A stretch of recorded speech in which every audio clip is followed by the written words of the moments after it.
So the problem is this. So piston number 2.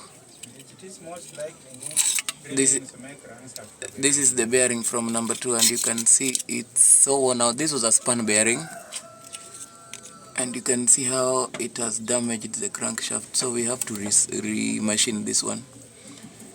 This is piston number 2, and look at the journal, it's all gone. The bearing has been spun. Engineer.